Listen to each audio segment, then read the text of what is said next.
one of their hands. He listened to every single one of their concerns, and he acted on that.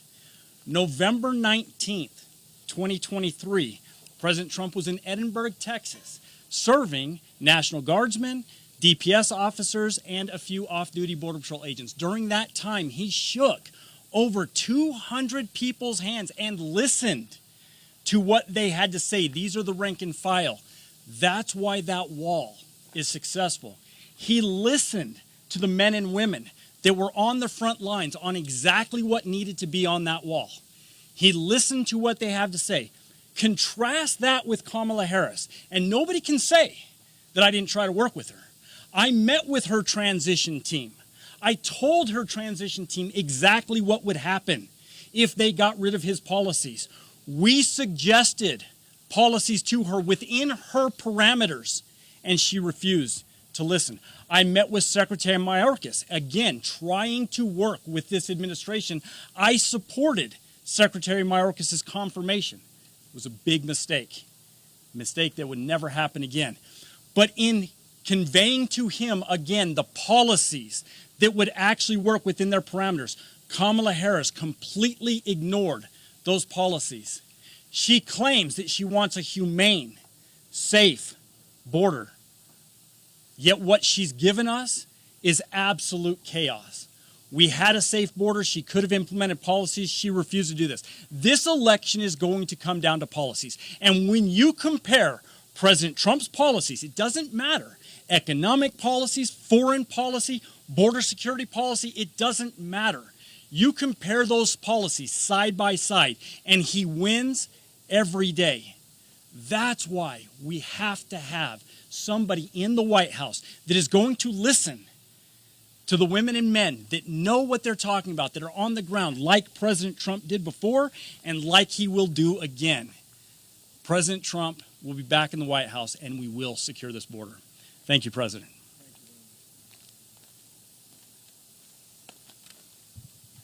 Good morning, everyone. My name is Mark Downs. I'm the sheriff here in Cochise County, Arizona here, and also the chairman for National Sheriff Association for Border Security. Let me just say, on behalf of America's sheriffs, behalf of my good citizens here and all those who wear a badge, thank you, President Trump, for coming here. We appreciate you, and it's good seeing you again also. I will say this. My community's tired. My community's frustrated. Over the last 3.5 years, what we've dealt in this county when it comes to crime, the policies that have failed this country, the policies that have failed our citizens, and the tragedies that my neighbors are addressing silently because nobody's listening. Over the last 31 months here in Cochise County, to see the real impact of a community, we have booked 3,762 people in my county jail for border-related crimes. These are not immigration issues. These are border-related crimes up to double-digit murders. It's cost my county $12.5 million. I get $0 from the federal government on that. When President Trump took office, 6 years ago, you probably never heard much about fentanyl. President Trump's last year in office in 2020, there was a little 2 million pills seized in Arizona. Last year, there was 111 million fentanyl pills seized in Arizona. You wonder where the epidemic's coming from? It's our cartels who have been allowed to commit these crimes. And I'll say this, thanks to 51% of Congress, we have cut our DEA budgets in this country. We have less DEA agents in Arizona than we ever had before, and we lead the nation with fentanyl. I will say this, here's the community touch, our neighbors. These mountains right behind me here, we had a Border Patrol agent attacked early in the morning by 2 migrants, came across the border illegally, tried to cut his throat. Months later, had a deputy tried to interdict a smuggler at 100 miles an hour who met Mr. Trump, President Trump, this morning, almost killed. We called the chaplain because we thought he was leaving us. The impact we saw on that. The river behind you, we had the cartels trying to kidnap my deputies, my border team, to torture them. We had the cartel come across the border early mornings to kidnap and kill one of my deputies because they're allowed to think that way. They're allowed to think that way. My deputies, troopers, agents, and officers in this county have endured more harm by the hands of the cartels, and no one is addressing them except local law enforcement and our agents and our troopers. I will say this as I close out. America's sheriffs have stood strong on the voice to secure our borders. We have tried everything to meet with President Biden and Vice President Harris, the border czar. They are the first, this is the first president administration in modern day that has never met with one America's sheriff to address border. That's a shame. And you wonder why we don't have engagement, prioritization, and that's why we're suffering this country. When President Trump was president, I was at the White House more than you could think of. He was always there for us. I can assure you, Mr. President, this community and our law enforcement professionals will never give up hope. To us, hope is confidence, hope is commitment, hope is courage, and your visit today renews our hope here. Thank you, Mr. President, for being here.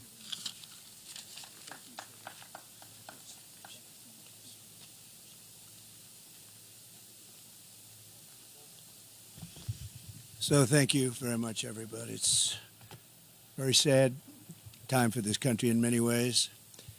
You had a candidate. I was no fan of Joe Biden, but the way he was taken out was a coup. He got 14 million votes, and the person running now got none. She was disgraced. She was figured out by the Democrat voters. She never made it to Iowa. She was the first one out of approximately 22 people that were running for the Democrat nomination. She never even made it to Iowa. Beautiful place, Iowa.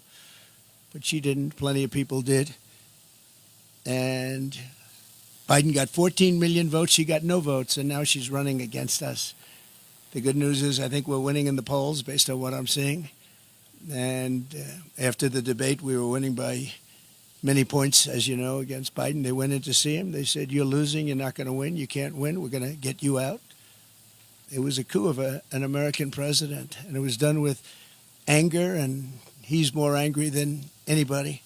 And again, I'm no fan of his. I think he was perhaps the worst president. He was the worst president, largely because of what's happened at the border. He's allowed, in my opinion, and in the opinion of the gentleman behind me who know this better than anybody, much more than 20 million people into our country, many from prisons and jails, many from mental institutions, insane asylums, and many terrorists. And this was, when I left, this is a very famous chart now because this chart probably saved my life.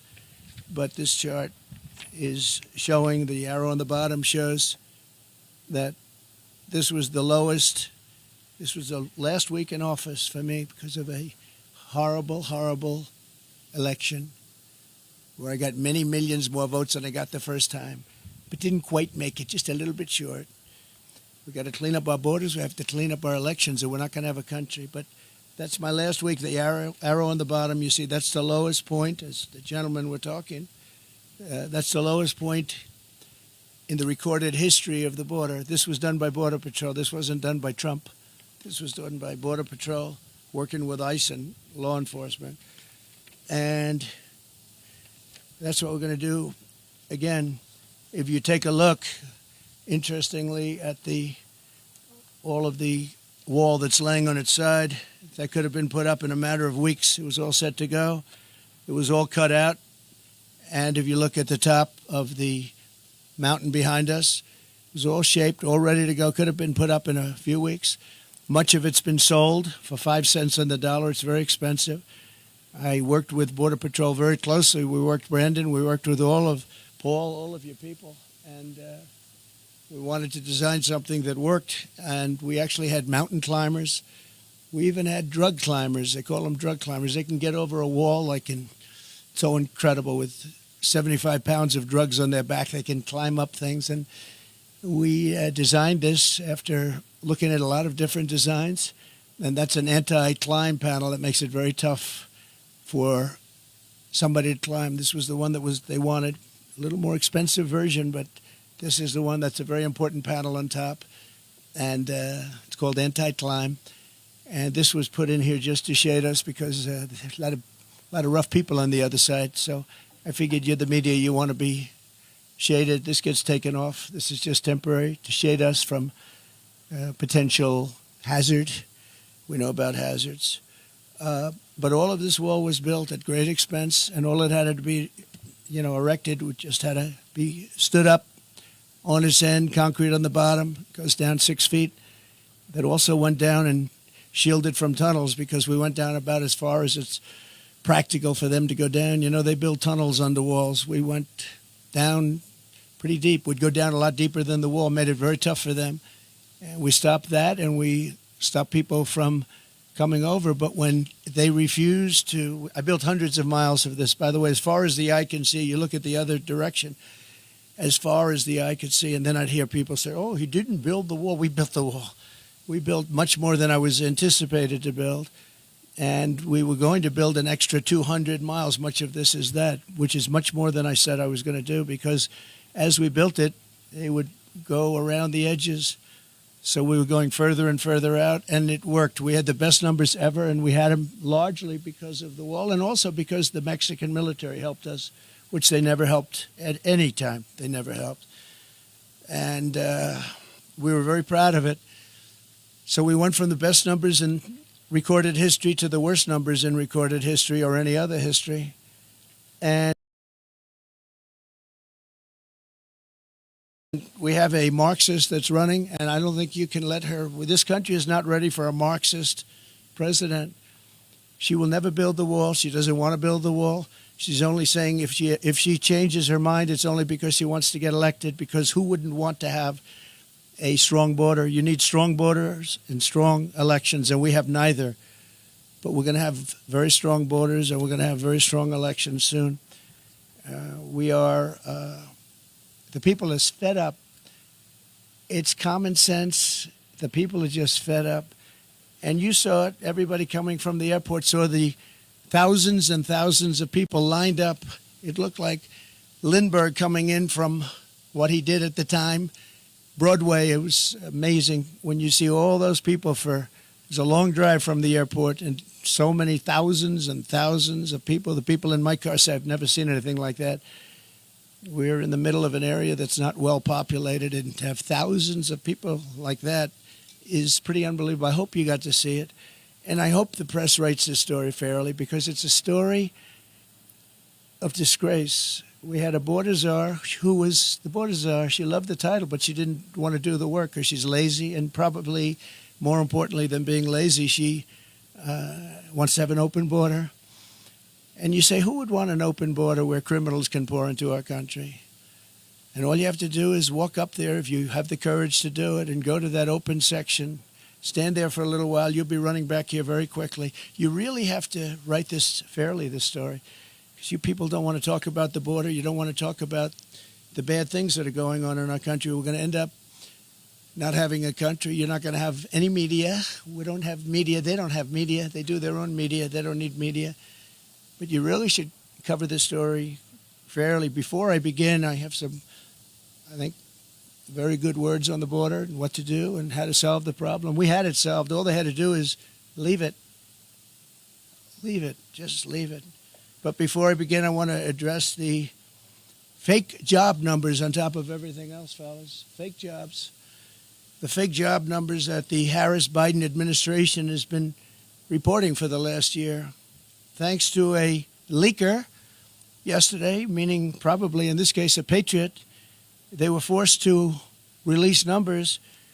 They claimed falsely that they did 818,000 jobs. So they said they did almost 1 million jobs, 818,000 jobs that actually didn't exist. They were phantom jobs. They're called phantom jobs.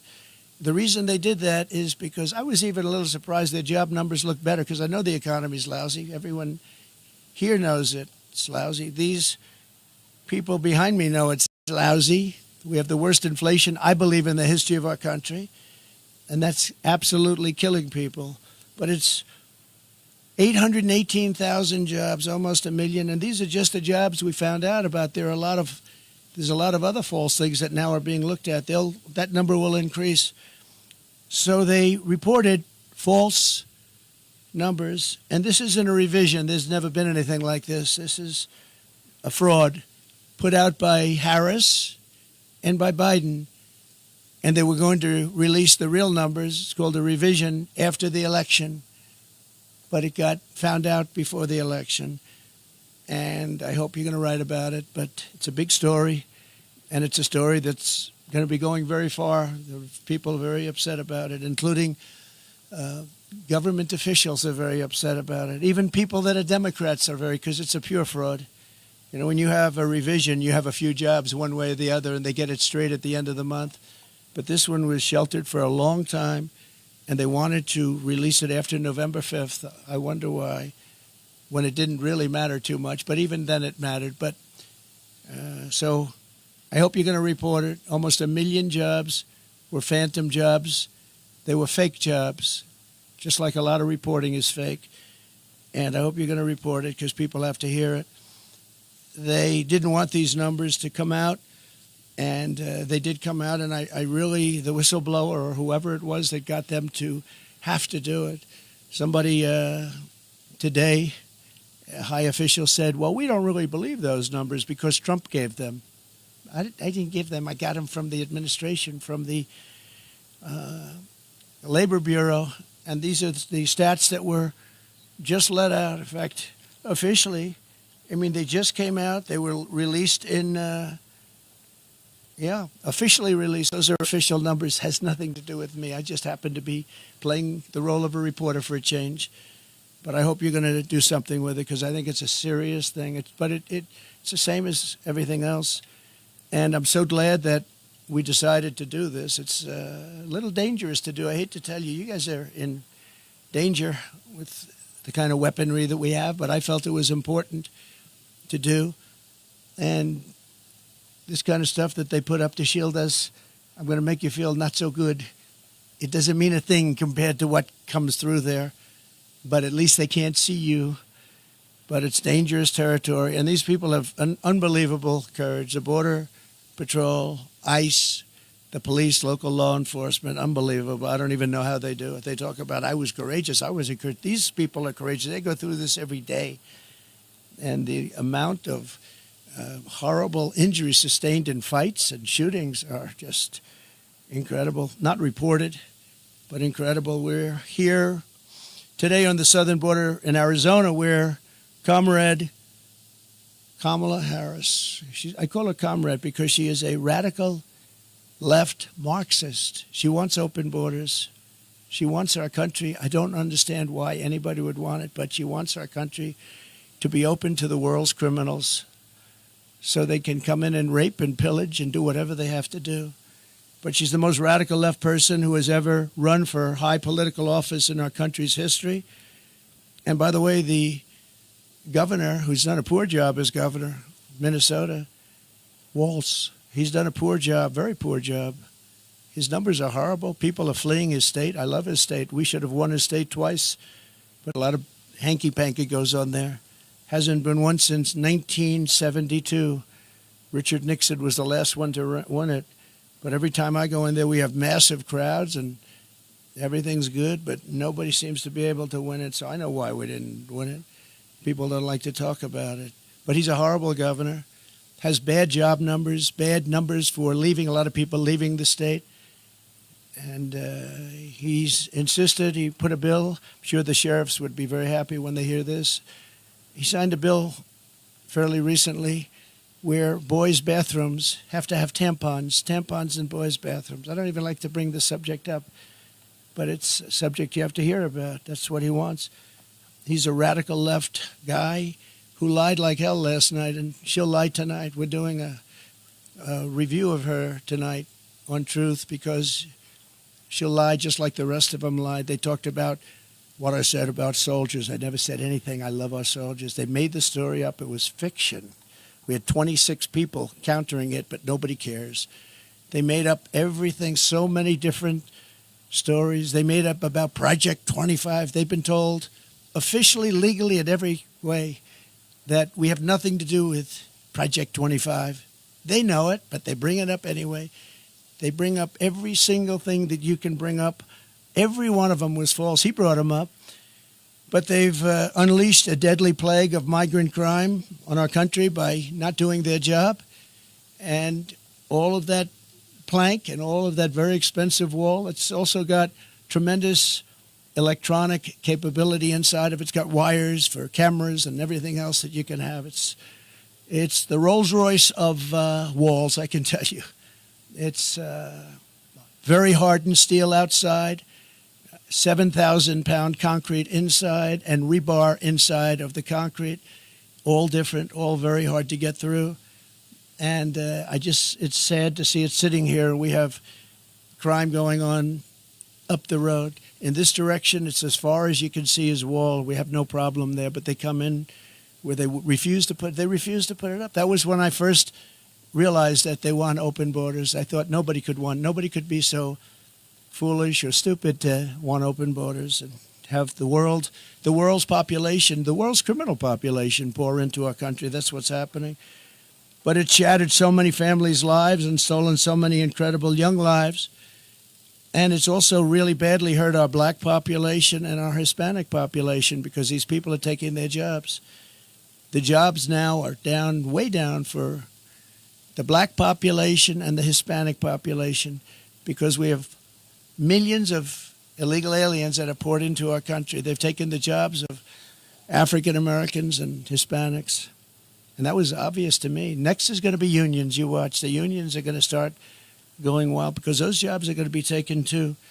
We're honored to really be here with these incredible people and in particular with some grieving families. And this is a group of people that I've gotten to know. They're incredible people. They've lost a loved one, and thousands of others are out there, and they are grieving also.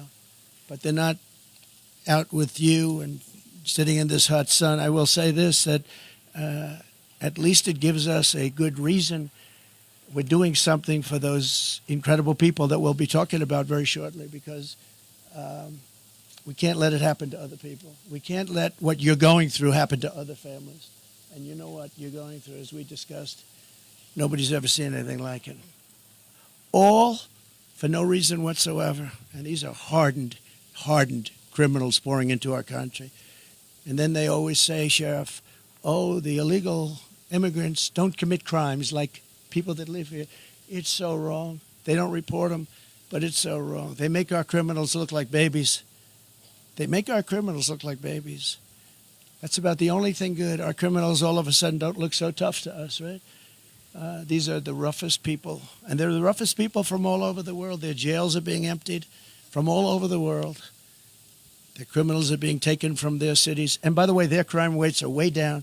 Their crime rates came way down. Venezuela, all of these countries, their crime rates are down. Their prison population's down. Soon they won't have any prison population because 100% of it will be in our country with the statement, if you ever come back, we will kill you. That's the statement they tell them. If you ever come back to Venezuela and other countries, we will kill you. But it's all over the world. The Congo in Africa, many prisoners let go from the Congo in Africa, rough prisoners. All over Europe they come from all over, rough sections, the jails. You have to see jail populations are way down. So we've done a lot of trips to the border over the years and told a lot of stories about border victims, including the stories of the amazing angel moms who have never been appreciated. They're incredible women, what they've gone through. They're going through a similar thing. And many of them, I asked about time, but this time, because many of them, this took place a long time ago with borders and horrible people coming in. And I don't have to tell you about the crimes, but the level of viciousness of the crime was unbelievable. But they said time doesn't heal. You know, the expression time heals all wounds. It doesn't. I spoke to some people. They say they're worse now than they were 15 years ago. And this started largely during Obama. And then we stopped it. We had it stopped. And then the first day in, they just said, we're not doing anything. We're not doing anything. And all they had to do is let our people that we had in place, the best people.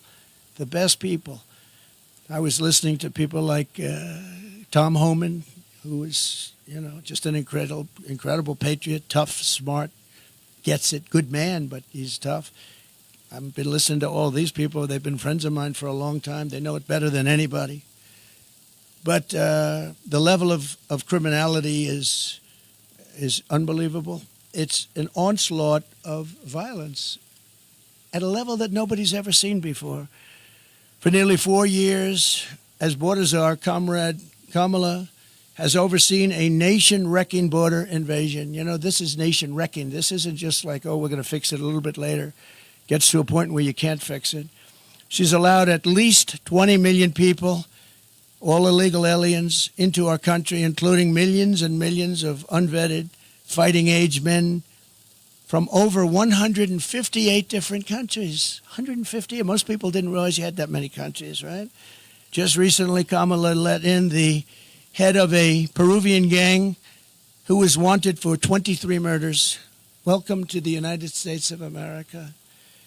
On her orders, Border Patrol is being forced to free tens of thousands of illegal aliens from custody week after week after week. And these are very violent criminals, too. These are the most violent criminals that you'll ever see. Every day brings another story about innocent Americans being tortured, raped, murdered, and massacred by illegal aliens that Kamala Harris has set free in our country. Don't hold them, they're told. Don't hold them, let them free. They'll behave. Well, he killed 20 people. Oh, but over here it's different. Since Comrade Harris took over the border, there has been a 43% nationwide increase in violent crime and a 60% increase in rape. And the FBI should be ashamed of themselves when they report numbers, because they, in order to keep the violence numbers down, they didn't report some of the worst cities in the country like Chicago and others. What a disgrace. The FBI did that. In New York this June, an illegal alien released into our country by Kamala approached two 13-year-old children with a machete in broad daylight in front of other people, forced them into the woods, tied them together by the wrist, and raped them over and over again. Over and over again. Two Kamala migrants were just arrested for the rape of a 46-year-old woman in Coney Island. I know Coney Island very well. That's where I sort of started. My office was out there. Brooklyn, throwing her to the ground and raping her with a knife to her throat.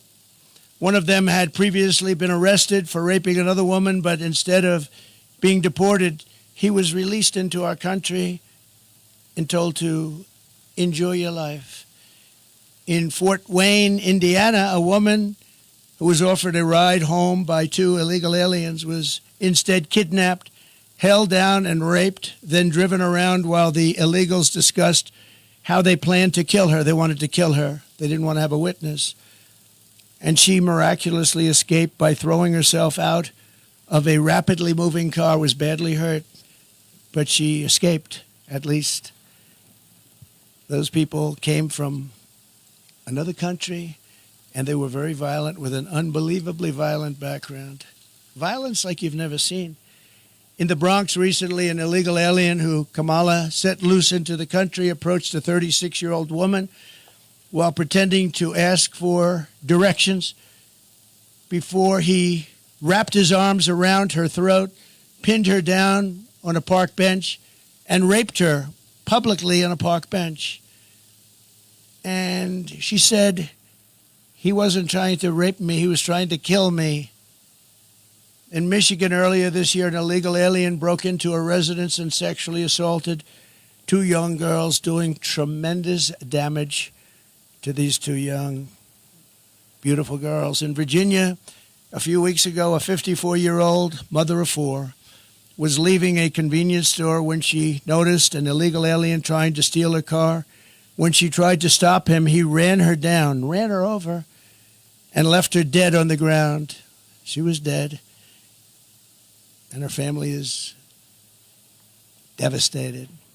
In Texas last month, a Venezuelan illegal alien criminal let in by Comrade Kamala shot a female police officer multiple times with a rifle, and she'll never be the same.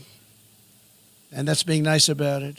A few months ago, I met with the devastated family of Laken Riley, a 22-year-old nursing student who was out for a jog on the campus of the University of Georgia when she was assaulted, beaten, and horrifically murdered. Kamala Harris let in the illegal alien animal who murdered Laken. This monster was in Border Patrol custody, under very strong custody. They didn't want to let him go. But under Kamala's policies, he was set free to kill, and that's what he did. Kamala let this bloodthirsty killer go free, and then he murdered beautiful Laken, #1 in her class, nursing school. Everybody aspired to be like her. She was the best student, the best everything. Beautiful girl. Then there's the heartbreaking story of Rachel Morin. And we're joined today by Patty and Michael Morin, Rachel's mother and brother. And I met with them. We had lunch. And they're devastated at a level that nobody can really imagine. Rachel was a cherished 37-year-old mom, beautiful woman of 5 incredible children who adored their mother more than anything in the world. They loved their mom. Earlier this year, while Rachel was out on a run, she wants to keep herself in good shape, and she ends up getting killed. In her neighborhood, she was brutally raped and murdered by an illegal alien who was led into America by Kamala Harris and her policies of stupidity. Savage person who committed this heinous crime first killed another woman in El Salvador before walking across our open border. Just walked right in. They didn't have this then. He then attacked a 9-year-old girl and her mother in a home invasion in Los Angeles where they were very badly hurt before murdering Rachel in the area where Rachel lived, in a very different part of this country. It was cold-blooded murder. Patty and Michael, I would just, first of all, thank you for being here. I know it's tough, but they want to let people understand what's going on here, because this can't happen to other parents and sisters and brothers and husbands. So if you would, I'd love you to say a few words. Thank you. Please.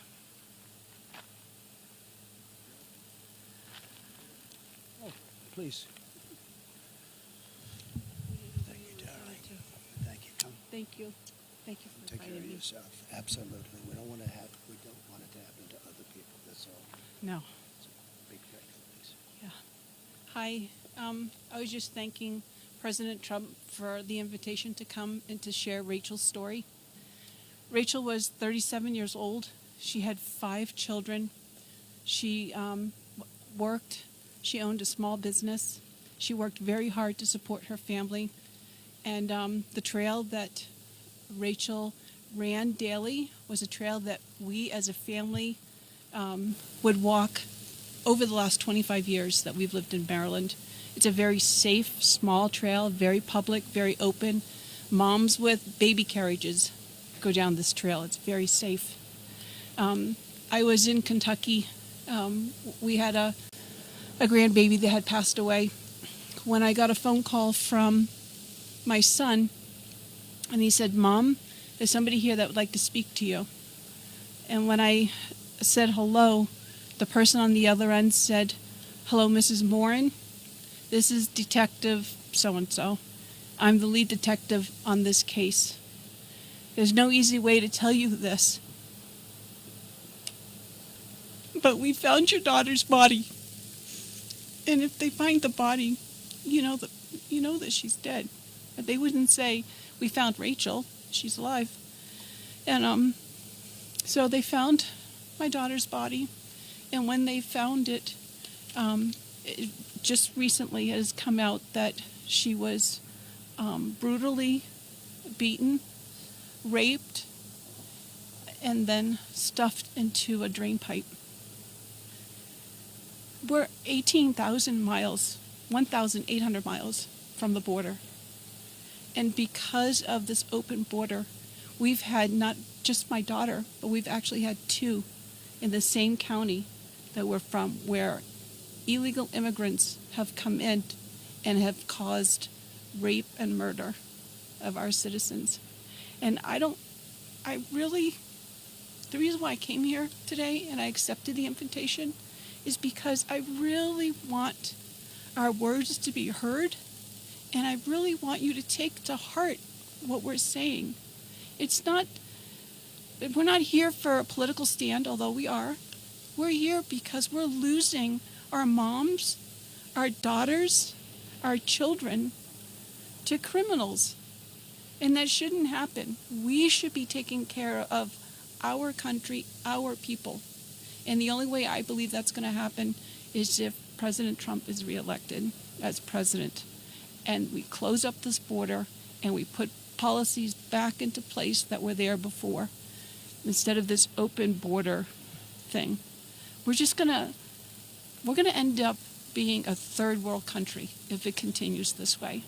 And I truly hope that you would just take my words to heart, because it's devastating to lose a child, but even more devastating when you see the pictures or you see the body and you really understand what's happened to that person. So please take to heart, this is a very, very important issue, and it's one that's either going to make or break our country. It's not so much, it's about America, it's about Americans, it's about us taking and protecting ourselves and looking out for each other. It's about protecting our families. So, thank you. Thank you, Tom. So beautiful. Thank you. Thank you very much. She'll help you through that.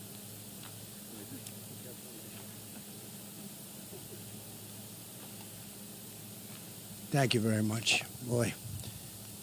And there's story after story like that. Also with us is Alexis Nungari and Hoamel Guevara, the loving mother and uncle of precious Angel Jocelyn Nungari. Jocelyn was a 12-year-old girl from Houston whose life was stolen by two criminal illegals that Harris freed into our country for no reason whatsoever. They were known as monsters. 2 months ago, after walking to the convenience store, these criminal migrants kidnapped Jocelyn, tied her up for 2 hours, violently assaulted her, and strangled her violently to death. Charged with Jocelyn's wicked murder are two illegal aliens from Venezuela who came across our border. Just walked across like there was nothing to it. Couldn't do that 5 years ago, 4 years ago. They were in Border Patrol custody. They were gotten, they were nabbed, and were then released into our country. Alexis, we cannot fathom your pain. There are so many people that are going through this pain. But we pledge to always hold Jocelyn in our hearts. And Alexis, I'd like to have you maybe come up and say a few words. Thank you very much. Thank you very much. So I would love to thank Donald Trump for giving us this invitation to be here and to say a few words to the staff that's been so kind to help us in this very hard time. My daughter was just 12. She had dreams to be famous. She wanted to be a famous actor. She was so funny. She was her own personality. And it's been very hard. It's been very hard.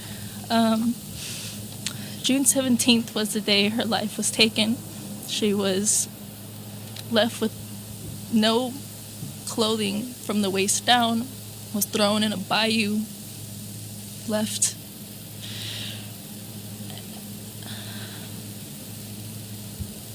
strangled to death.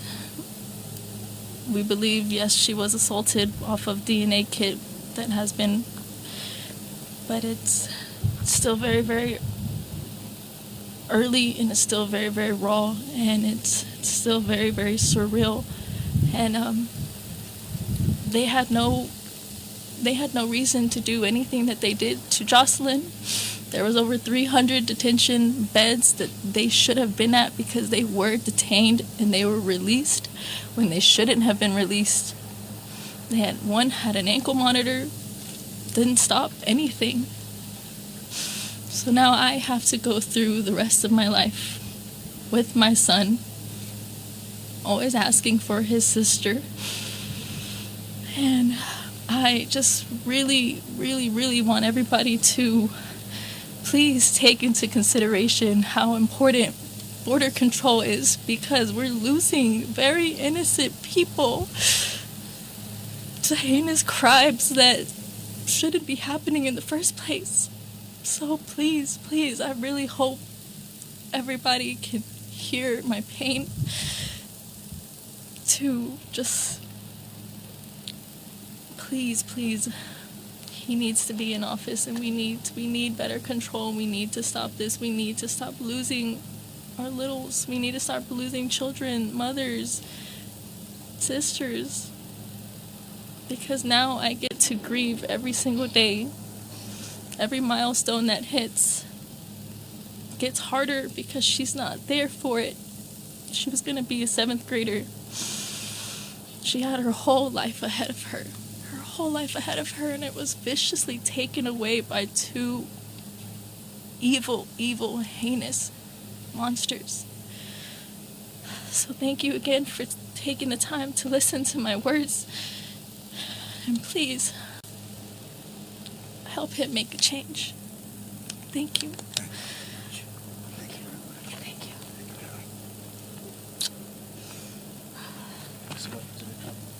Just take care of yourself, okay? So Jocelyn is in heaven now, looking down on us right now. And in her name and her memory, we'll be fighting to protect every American daughter and child. That's why we're here, because this will happen and has happened by the thousands. There are thousands of people that are in horrible situations like this. As Kamala gives her convention speech tonight, she will not mention the victims. She won't even talk about them, although now that she sees us, maybe she will. She'll not say their names or express remorse to their families. Kamala says she wants to talk about the future. No, these people want to go back to the safe past. We don't have a future with open borders and all of the other problems this country has. The crime problem, just like they rigged the 818,000 jobs number, they rigged the crime numbers too. And that's also been a proven fact, just came out. But she's stolen the future of Lake and Riley and Rachel and our precious Jocelyn, just taking their lives away for no reason. When I left office, I gave Kamala Harris the strongest and most secure border in American history. These people have done an incredible job. They worked with lots of others. And if you came here illegally, you got caught and you were deported or put in jail, depending on what. In some cases, we put them in jail because we didn't want, they were so violent, we didn't want to take a chance that they'd come back. But generally, they were deported and brought into countries that wouldn't accept them before me. With me, they accepted them. They wouldn't take them back, but with me, they accepted them. I said, you're going to have a lot of problems if you don't. We ended catch and release. We had remain in Mexico. The greatest policy, remain in Mexico. How good was that? Everybody remained in Mexico until they were checked out, and either they came in or not. Most of them didn't qualify. Title 42, Safe Third agreements, and 500 miles of border wall that was very, very difficult to even think about getting over, around, or under. The final gaps of the wall were about to be sealed. Then Kamala came in and dismantled every single Trump border policy and halted all wall construction. And there it sits, but much of it's been sold. This is just a small example of what it was, what it is before they lift it up. So you can see on the ground behind me the sections of wall that taxpayers paid for, a lot of money. But Kamala refused to put up, just refused. She wouldn't do it. Everybody called. I even made some calls. I said, you got to put it up. You got to put it up. But she didn't want it open. She wanted a wide open border. what Biden and Kamala have done to the families here with me and so many others, thousands and thousands of others, not only killed, also really badly hurt to a point where they'll never lead a normal life again. It's shameful and it's evil. Every year under Harris, a new all-time record of illegal immigration has been set. Every single year, our great borders are. She'll blow away Biden's reputation as being the worst president. She'll be a president that'll make him look good, just like Biden made Jimmy Carter look good. To get illegals into America as fast as possible, Harris has flown hundreds of thousands by airplane. You know, then they say, oh, well, we didn't want them to go. But then we found out a few months ago that they're flying him in over the border by airplanes to all over our country. Well, that means they do want them to come in, and flying in some very dangerous people. It's close to 1 million people, we think. Close to 1 million people were flown in over the border, and she's trying to say, well, we're in favor of borders. She just started this a short while ago. She's even launched a smartphone program that gives fast pass entry to thousands of illegal immigrants, all coming very quickly. You use the smart pass and you get immediate access into our country. Can you believe this? And then they're trying to say we believe in borders. They're flying right over our heads, right into the middle states, all over. Every border, and you've heard this, every border, you look at the different states and put another way, every state is a border state now when you think about it, because they just come right past here and they get taken to other states that never even thought of a problem like this. And those are not happy campers. According to a new DHS report, Kamala Harris also lost more than 300,000 migrant children that she allowed to be trafficked into our country. These children are gone. Many of them are dead. And nobody does anything about it. 300,000 children are missing. Can you imagine that? Can you imagine if that were a Trump administration, be the biggest story in history? Nobody even talks about it, just like they don't talk about the fact that Joe Biden got $27 million from different countries. And they don't talk about that, him and his family.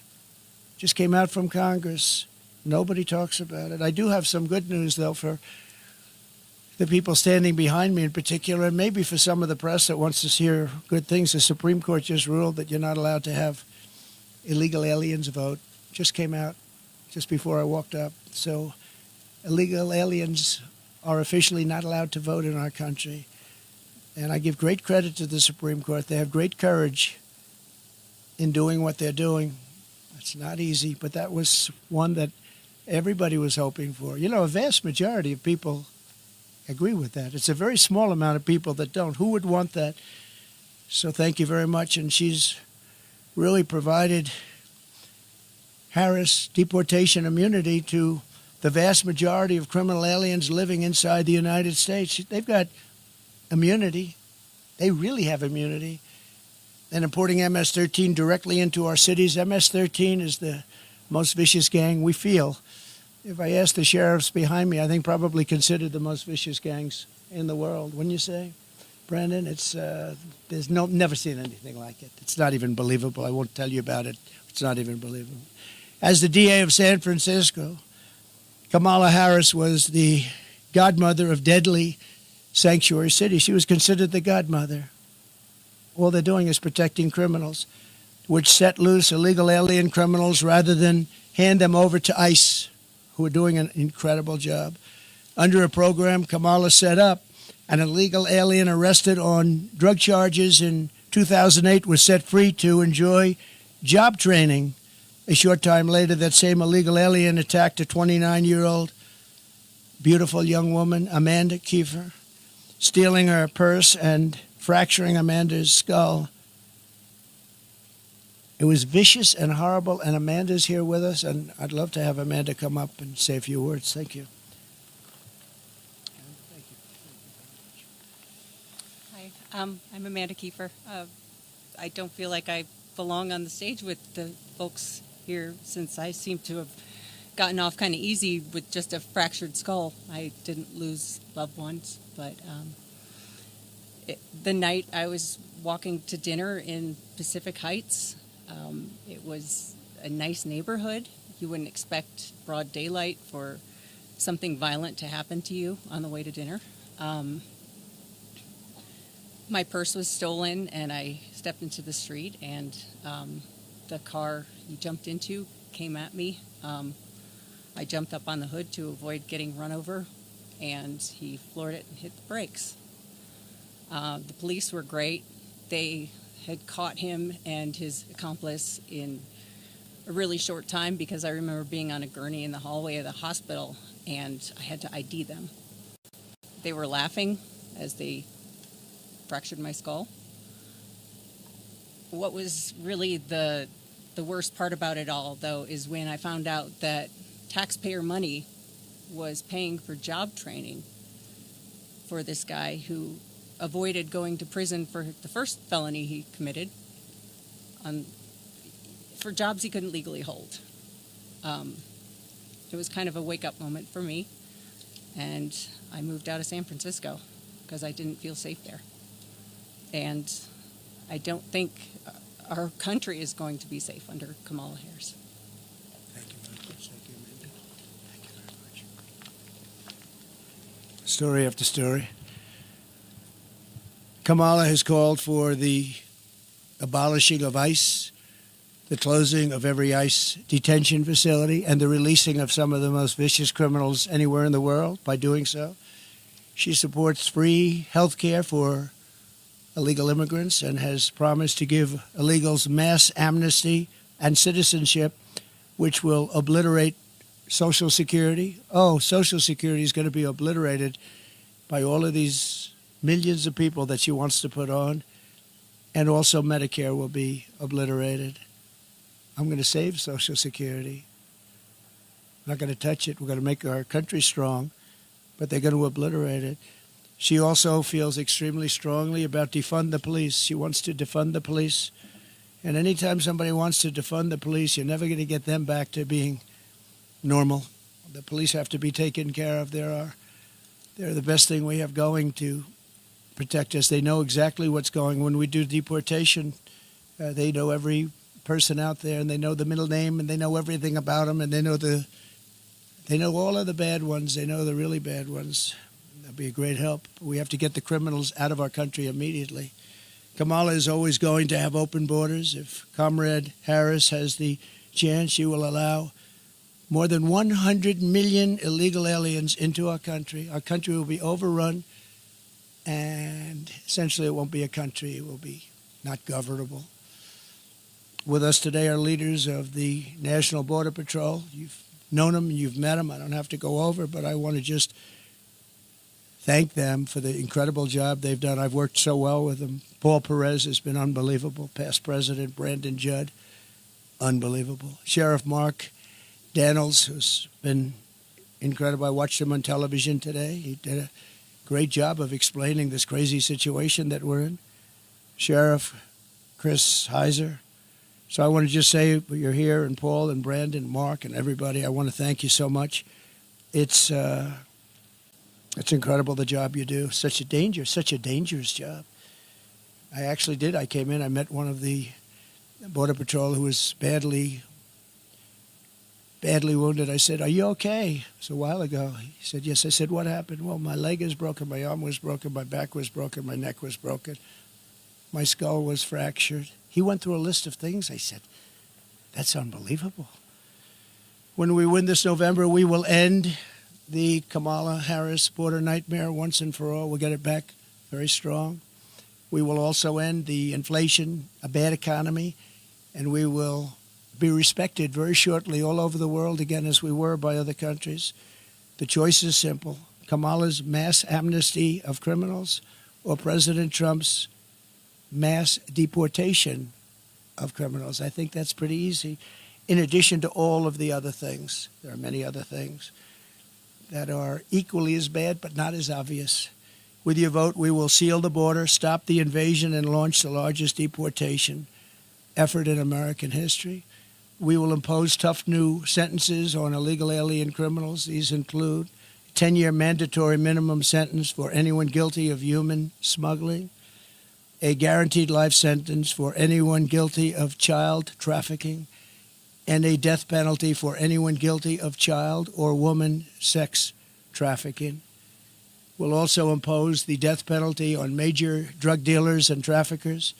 In other countries, on their immigration papers, there's a statement that says, "Death for drug traffickers." Big letters, big bold letters, 10 times the size of everything else on the page. I saw it this morning.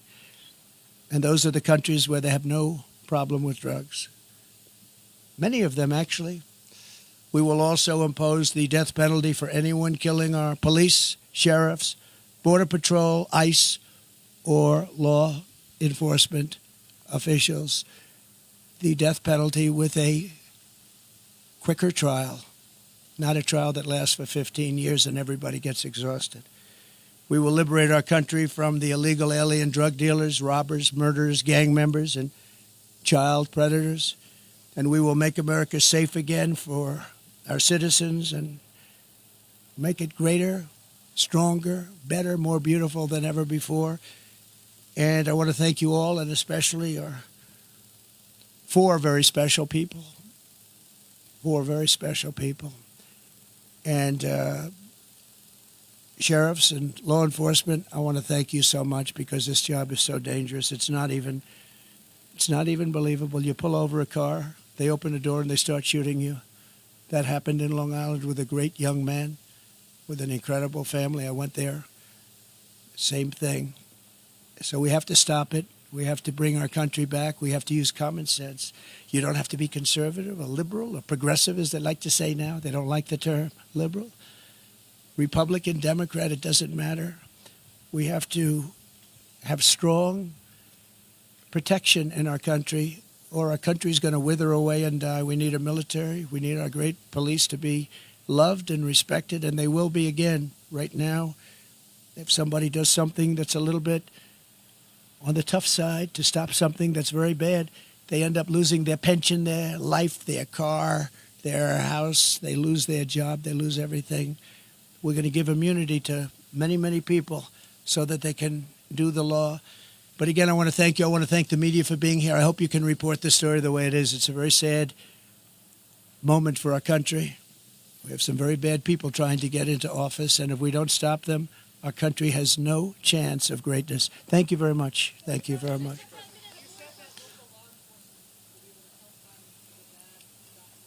Yeah. We'll work with locals, and they're going to bring them to us, and we'll get them over the border, and we'll make arrangements with the countries, and the countries will accept them back. And if they don't accept them back, we do no trade with those countries, and we charge them big tariffs.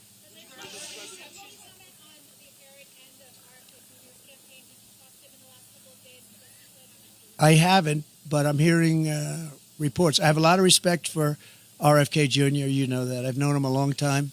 Very smart, a little bit different, and that's okay. But he's a very smart guy. He's loved by a lot of people, and I'm hearing that he wants to leave. Don't forget, he was treated very unfairly. I think he would have beaten Biden in a primary, the Kennedy name and him in particular. I think he would have beaten Biden in a primary, and they made it impossible. They said you have to get 70% of the vote just to qualify or something. They created standards that nobody could have met. Biden couldn't have met him.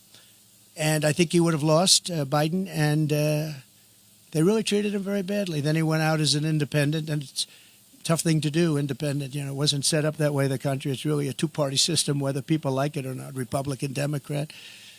And I have spoken to him in the past over the last number of months, but not recently. But there are rumors that he's going to make an endorsement. That would be a great honor for me. Great honor. I don't know. I can't say that. But I know we're in the same state, so we're not very far away. But I can't tell you that yet. No plans have been made at this moment. Brian?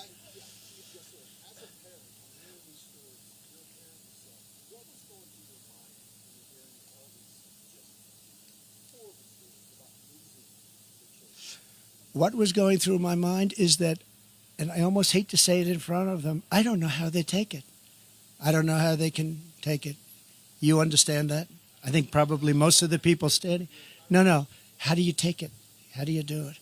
It's I mean, it's like devastating when you see what happened. And these are incredible people. These people are incredible people. I got to know them. They're unbelievable, and they loved like as much as you could love someone. I spent time with all of them, and what goes through my mind is I don't know how the hell they take it. To be honest, yes.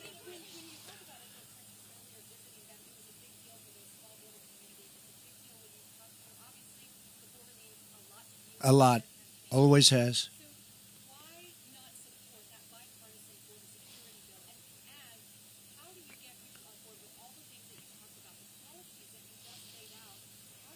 Sure.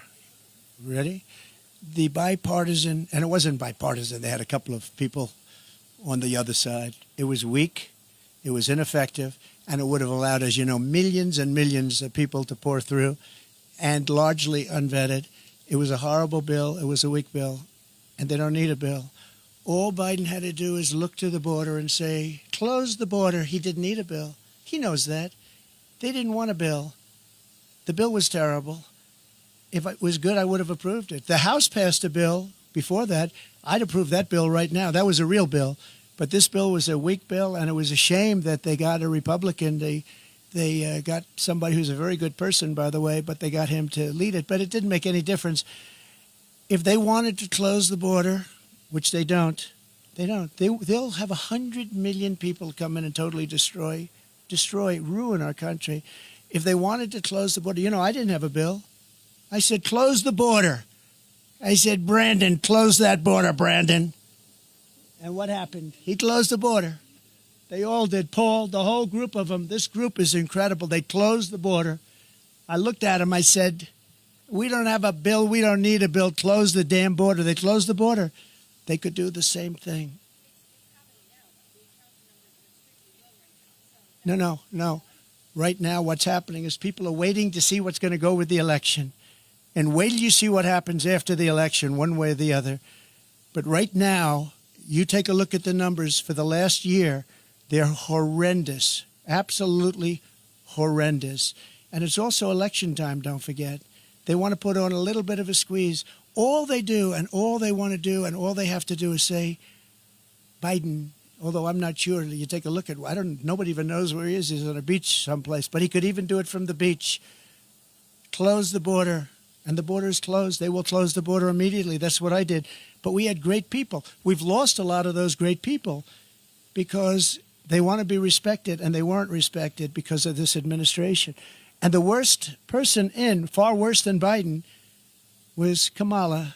That's why I call her comrade, because she's a radical left person who really wants to have an open border. She'll never close the border. She'll never drill for oil and gas. She's not going to do it. She might do it for a couple of months. She stopped, and that's where the inflation came in. Then she went back to the Trump policy. What they don't say is that if I were there, I'd be now 4 times higher than I was at that moment.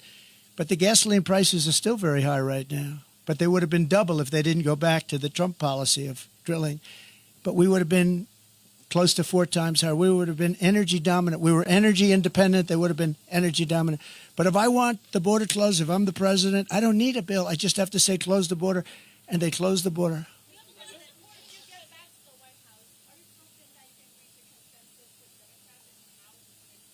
Well, I think right now you look at it, and I'm one that believes that we want to unify our country.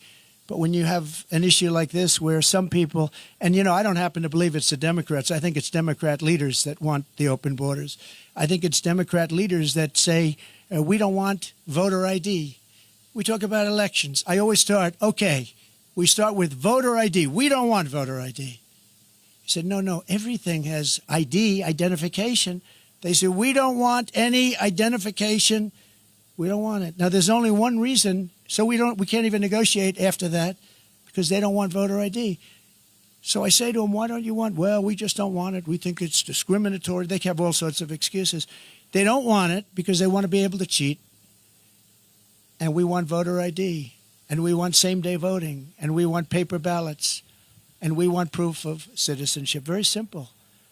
France did it. France went to 38 million votes, and they did it because they had mail-in ballots, and they were very unsafe, very bad. They had tremendous problems, and they went 2 years ago with an election, it worked out incredibly. 10 o'clock in the evening, they had 37 million votes. They were all counted, and there were no problems. That's where our country should go. But the Democrats don't want to go there because it doesn't allow them to cheat. Okay, how about one more?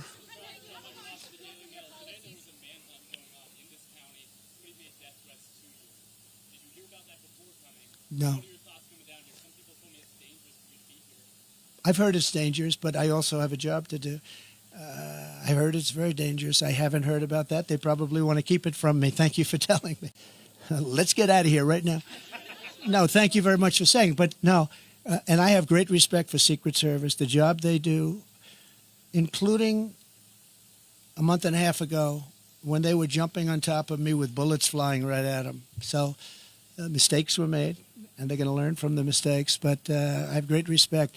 But no, I haven't heard that, but I'm not that surprised. And the reason is because I want to do things that are very bad for the bad guys. So I have heard it's very unsafe to make this trip. There were some people that really didn't want me to make it. Yeah, please.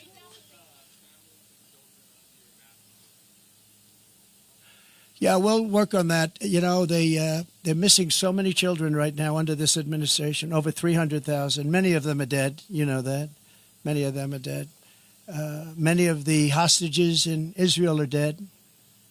This is why Hamas isn't talking. You know, Hamas doesn't want to negotiate very much because I think they probably don't have very many alive right now, and so they don't want to really get into too much of a negotiation because I think many of those hostages, unfortunately, are dead. But the 300,000 children that are missing, many of them are dead, and many of them are in sex rings and all sorts of things going on. It's a terrible thing. They have done such a bad job in this government in terms of everything, foreign relations, border, crime, jobs. And today you found out that the job numbers are fake on top of everything else. Ladies and gentlemen, thank you very much. Thank you. Yes.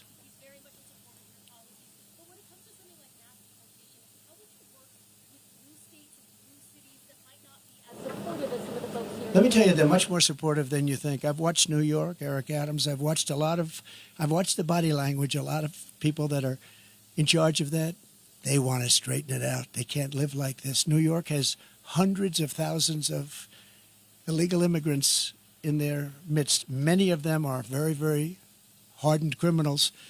And I've watched the mayors, I've watched governors talking, and it's almost like they're talking because they're demanded from Washington. Now, they want it out much more than people would understand. They want them out. They don't want to see their cities overrun. New York is overrun, Chicago's overrun. They're all, and you would be surprised. And the people, including Democrats want to have a secure border. Democrats want to have a secure vote. It's the leadership that doesn't. So I think that'll be a very easy situation to solve. Thank you. Thank you very much. Thank you, everybody.